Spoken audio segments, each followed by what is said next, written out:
আসসালামু আলাইকুম। আপনারা সবাই কেমন আছেন? নিশ্চয়ই ভালো আছেন। আপনাদের দয়ায় আমিও অনেক ভালো আছি। কমেন্টে একটা আপু প্রশ্ন করেছে যে প্রসবের পর পিরিয়ডে কি পরিবর্তন আসতে পারে?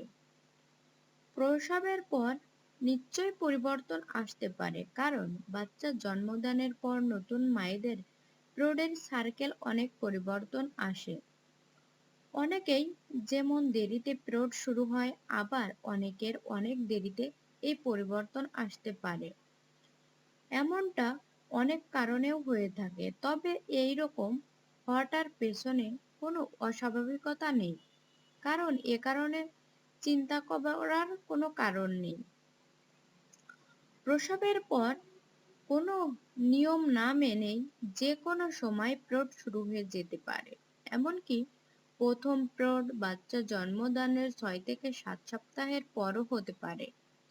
এমনটা হলে চিন্তা করবেন না। যদি কেউ এইরকম মনে করে যে পিরিয়ডের সময়কাল ছোট হয়ে থাকে বা লম্বা হয়েও থাকে, তাহলে চিন্তা করবেন না যে এটা কোনো নিয়ম মেনে হয় না। অনিয়মিত পিরিয়ডের পাশাপাশি আরেকটি ঘটনা ঘটতে পারে, তা হলো পিরিয়ডের সময় অস্বাভাবিক রক্তক্ষরণ। এমনটা হলে ভয় পাবেন না। প্রয়োজনে চিকিৎসকের সাথে সাথে সাথে পরামর্শ নিতে পারেন, তবে এটা খুব বেশি অস্বাভাবিকতা কোনো ঘটনা নয়।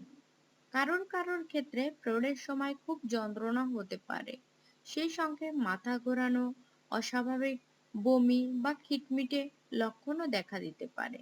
এতে ভয় পাবার কিছু নেই। প্রসবের পরে এমনটা হওয়া অস্বাভাবিক নয়।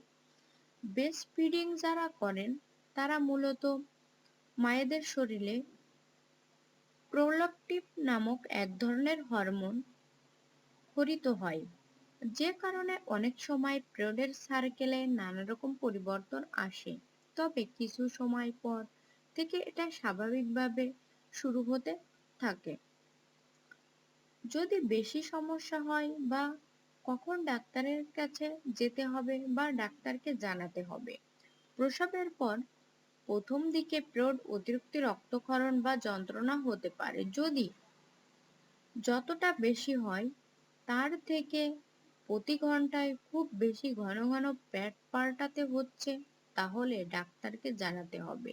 এটা ইনফেকশনের লক্ষণ বা ফাইব্রয়েড এর লক্ষণও হতে পারে। তাছাড়াও যদি পিরিয়ড 7 দিনের বেশি থাকে, বড় কট যায়, পিরিয়ডে শুরু হওয়ার পর পিরিয়ড মিস হয় বা পিরিয়ডের মধ্যবর্তী সময়ে স্পটিং দেখা দিতে পারে, এইসব শুধু প্রসবের শুধুমাত্র বুকের দুধ খাওয়ানো বন্ধ করার 3 মাস পরও যদি পিরিয়ড শুরু না হয়, তাহলে তা অ্যানিমিয়া বা থাইরয়েডের সমস্যার লক্ষণও হতে পারে। এইসব ক্ষেত্রে অবশ্যই ডাক্তারের পরামর্শ নিতে হবে বা ডাক্তারকে সবকিছু খোলামেলাভাবে বলতে হবে। কোনো সমস্যা থাকলে অবশ্যই ডাক্তার তা চিহ্নিত করে দেবে। তাই আপু, আপনারা ভয় পাবেন না, কারণ আপনারা সবকিছুই শেয়ার করবেন। শেয়ার করলে অনেক সমস্যাই সমাধান হয়ে যায়। আপু, আমাদের ভিডিওটি যদি ভালো লেগে থাকে অবশ্যই লাইক কমেন্ট করবেন। Please subscribe. আল্লাহ হাফেজ।